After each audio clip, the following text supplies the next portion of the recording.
Hi എല്ലാവർക്കും നമസ്കാരം. പുതിയൊരു വീഡിയോയിലേക്ക് എല്ലാവർക്കും സ്വാഗതം. ഇന്ന് തയ്യാറാക്കാൻ പോകുന്നത് ശർക്കര പൊങ്കലാണ്. അപ്പോൾ പൊങ്കലൊക്കെ കഴിഞ്ഞിട്ട് 2-3 ദിവസമേ ആയിട്ടുള്ളൂ.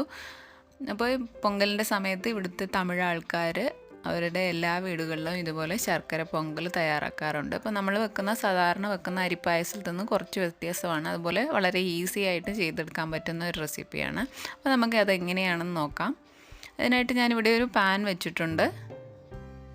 ഇതിലേക്ക് ഞാൻ ചേർത്ത് കൊടുക്കുന്നത് 1/4 കപ്പ് ചെറുപയറിൻ്റെ പരിപ്പാണ്. അപ്പോൾ ഇതിങ്ങനെ ചെറുപയറിൻ്റെ പരിപ്പ് മേടിക്കാൻ കിട്ടും. അപ്പോൾ ഇല്ലയെന്നുണ്ടെങ്കിൽ സാധാ ചെറുപയർ ഇതുപോലെ പാനിലിട്ടൊന്ന് റോസ്റ്റ് ചെയ്തെടുത്ത് മിക്സിയുടെ ചെറിയ ജാറിലിട്ടൊന്ന് ക്രഷ് ചെയ്തിട്ട് വെള്ളത്തിയിട്ട് അതിൻ്റെ തൊലിയൊക്കെ ഒന്ന് കഴുകി കളഞ്ഞാൽ മതിയാവും. ഇനി ഇതൊന്ന് നന്നായിട്ടൊന്ന് റോസ്റ്റ് ചെയ്തെടുക്കണം. അപ്പോൾ ഒത്തിരി ഒന്നും കളറ് മാറേണ്ട ആവശ്യമില്ല. ചെറുതായിട്ട് റോസ്റ്റ് ചെയ്ത് നല്ലൊരു മണമൊക്കെ വരുമ്പോൾ നമുക്കിത് മാറ്റാം.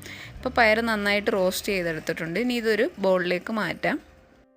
പരിപ്പിങ്ങനെ റോസ്റ്റ് ചെയ്ത് ചേർക്കുമ്പോൾ പായസത്തിന് കുറച്ചുകൂടെ ഒരു ടേസ്റ്റ് ആയിരിക്കും. ഇനി ഇതിലേക്ക് 1/2 കപ്പ് പച്ചരിയാണ് ചേർത്ത് കൊടുക്കുന്നത്. ഞാനിവിടെ ചേർത്ത് കൊടുക്കുന്നത് പൊങ്കൽ അരി എന്ന് പറഞ്ഞ് മേടിക്കാൻ കിട്ടും, അതാണ്. അതും പച്ചരി എല്ലാം സെയിം ആണ്. അതും കൂടെ ഇതിൻ്റെ കൂടെ നമ്മൾ വറുത്ത ചെറുപയർ പരിപ്പിൻ്റെ കൂടെ ഇട്ട് കൊടുക്കാം. ഇനി ഇതിലേക്ക് നമുക്ക് വെള്ളം ഒഴിച്ച് കൊടുത്തിട്ട് നന്നായിട്ട് ഇതൊന്ന് കഴുകിയെടുക്കണം. ഇപ്പം 3-4 പ്രാവശ്യം നന്നായിട്ട് വെള്ളമൊക്കെ നന്നായിട്ട് ക്ലീൻ ആകുന്നവരെ നന്നായിട്ടൊന്ന് കഴുകിയെടുക്കാം. ഇപ്പം ചെറുപയറിൻ്റെ പരിപ്പും പച്ചരിയൊക്കെ നന്നായിട്ട് കഴുകിയെടുത്തിട്ടുണ്ട്. ഇത് നമ്മളൊരു കുക്കറിലേക്ക് ഇട്ട് കൊടുക്കാം. ഇനി ഇത് നന്നായിട്ട് വേവിച്ചെടുക്കണം. അപ്പോൾ അതിന് വേണ്ടി വേവിക്കാൻ വേണ്ടി ഞാൻ 2 കപ്പ് വെള്ളമാണ് ഒഴിച്ചു കൊടുക്കുന്നത്. അപ്പം സാധാരണ ഇവിടെ പൊങ്കലൊക്കെ വെക്കുമ്പോൾ ഒരു വെള്ളം മാത്രം ഒഴിച്ചിട്ടാണ് ഇതൊന്ന് വേവിച്ചെടുക്കുന്നത്. ഞാൻ ഇതിലേക്ക് 1 കപ്പ് പാലും കൂടെ ചേർത്ത് കൊടുക്കുന്നുണ്ട്. അപ്പം എല്ലാവരും ഇങ്ങനെ പാല് ചേർത്ത് കൊടുക്കാറില്ല. അപ്പോൾ വെള്ളം മാത്രം വേണമെന്നുണ്ടെങ്കിലും ചേർത്ത് വേവിക്കാം. ഇനി ഇത് അടച്ചു വെച്ച് ഒരു 3-4 വിസിൽ വരുന്നിടം വരെ വേവിച്ചെടുക്കാം. അപ്പോൾ പാൽ ചേർക്കുമ്പോൾ കുറച്ചുകൂടെ ഒരു ടേസ്റ്റ് ആയിരിക്കും. അതുകൊണ്ടാണ് 1 കപ്പ് പാലും കൂടെ ചേർത്ത് കൊടുക്കുന്നത്. ഇനി ഇതൊരു 3-4 വിസിൽ വരെ ഒന്ന് വേവിച്ചെടുക്കാം. എന്നിട്ട് തണുത്തതിന് ശേഷം നമുക്കിതൊന്ന് തുറന്ന് നോക്കാം. അപ്പം കുക്കറിലെ ആവിയൊക്കെ നന്നായിട്ട് പോയിട്ടുണ്ട്. ഇനി ഇത് തുറന്ന് നോക്കാം. ഇപ്പം ചെറുപയർ പരിപ്പും അരിയൊക്കെ നന്നായിട്ട് വെന്തിട്ടുണ്ട്. ഇനി ഇത് ഒരു തവി വെച്ച് ഇതുപോലെ നന്നായിട്ട് ഒന്ന് ഉടച്ചു കൊടുക്കുക. അപ്പം നന്നായിട്ട് ഇങ്ങനെ ഇളക്കുമ്പം ഈ അരിയും ചെറുപയറിൻ്റെ പരിപ്പൊക്കെ നന്നായിട്ട് ഇതുപോലെ ഒന്ന് ഉടഞ്ഞ് കിട്ടും. അപ്പം ഇത് നന്നായിട്ട് വെന്തിട്ടുണ്ട്. ഇനി ഇത് നമുക്ക് മാറ്റി വെക്കാം. ഇതിലേക്ക് നമുക്ക് ശർക്കര പാനി തയ്യാറാക്കാം. അതിനായിട്ട് ഞാനൊരു പാൻ വെച്ചിട്ടുണ്ട്. അതിലേക്ക് 3/4 കപ്പ് ശർക്കരയാണ് ചേർത്ത് കൊടുക്കുന്നത്. അപ്പം നല്ല മധുരം വേണമെന്നുണ്ടെങ്കിൽ 1 കപ്പ് വരെ ചേർത്ത് കൊടുക്കാം. ഇനി ഇതിലേക്ക് 1/4 കപ്പ് വെള്ളം കൂടെ ഒഴിച്ച് നന്നായിട്ട് മിക്സ് ചെയ്തിട്ട് ഇതൊന്ന് ഒരു 2-3 മിനിറ്റ് നന്നായിട്ടൊന്ന് തിളപ്പിച്ച് ഇതൊന്ന് അലിയിച്ച് ശർക്കര ഒന്ന് നന്നായിട്ടൊന്ന് പാനിയാക്കണം. ഇപ്പം ശർക്കരയൊക്കെ നന്നായിട്ടൊന്ന് അലിഞ്ഞു വന്നിട്ടുണ്ട്. ഇനി ഇത് നമുക്ക് വേവിച്ച് വെച്ചിരിക്കുന്ന അരിയും ചെറുപയർ പരിപ്പൊക്കെ വേവിച്ച് വെച്ചതിലേക്ക് ഒരു അരിപ്പ വെച്ച് ഇതുപോലെ ഒന്ന് അരിച്ചൊഴിച്ച് കൊടുക്കാം.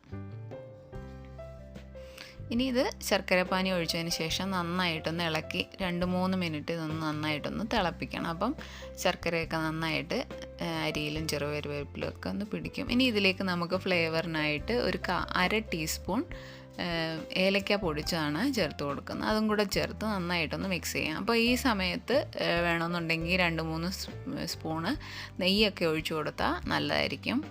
അപ്പം നെയ്യൊക്കെ ഇഷ്ടമുള്ളവരാണെന്നുണ്ടെങ്കിൽ ഈ സമയത്ത് 2-3 ടീസ്പൂൺ നെയ്യ് ഒഴിച്ചു കൊടുക്കുക. അപ്പം ഈ പായസത്തിന് നല്ല ടേസ്റ്റ് ആയിരിക്കും.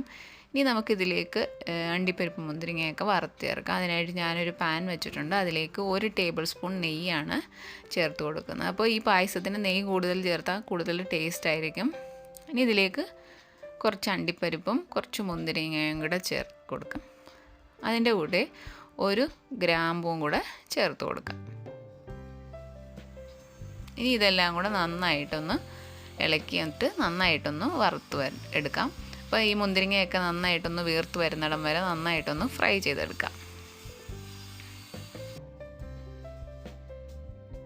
അപ്പം അണ്ടിപ്പരിപ്പ് മുന്തിരിങ്ങയൊക്കെ നന്നായിട്ട് ഫ്രൈ ആയി വന്നിട്ടുണ്ട്. ഇനി നമുക്ക് തീ ഓഫ് ചെയ്ത് കൊടുക്കാം. ഇനി തയ്യാറാക്കി വെച്ചിരിക്കുന്ന ശർക്കര പൊങ്കലിലേക്ക് നമുക്കിത് ചേർത്ത് കൊടുക്കാം. അപ്പോൾ ഈ ഒരു ശർക്കര പൊങ്കലിൻ്റെ അകത്ത് നമ്മൾ എത്ര നെയ്യ് കൂടുതൽ ചേർക്കുന്നോ അത്രയും ടേസ്റ്റ് ആയിരിക്കും. അതുപോലെ ഇവിടുത്തേക്ക് അമ്പലങ്ങളിൽ ഇത് പ്രസാദമായിട്ട് തരും. അപ്പോൾ അതിൻ്റെ അകത്ത് നിറയെ നെയ്യായിരിക്കും.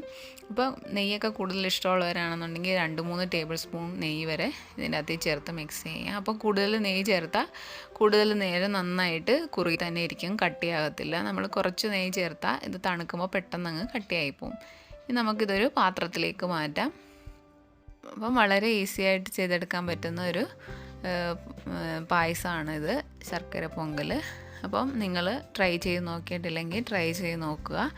ഇഷ്ടപ്പെട്ടാൽ ലൈക്ക് ചെയ്യുക, ഷെയർ ചെയ്യുക. അതുപോലെ എൻ്റെ ചാനൽ ഇതുവരെ സബ്സ്ക്രൈബ് ചെയ്തിട്ടില്ലെങ്കിൽ സബ്സ്ക്രൈബ് ചെയ്യുക. അപ്പോൾ പുതിയൊരു റെസിപ്പി ആയിട്ട് വീണ്ടും കാണാം. അതുവരേക്കും താങ്ക് യു.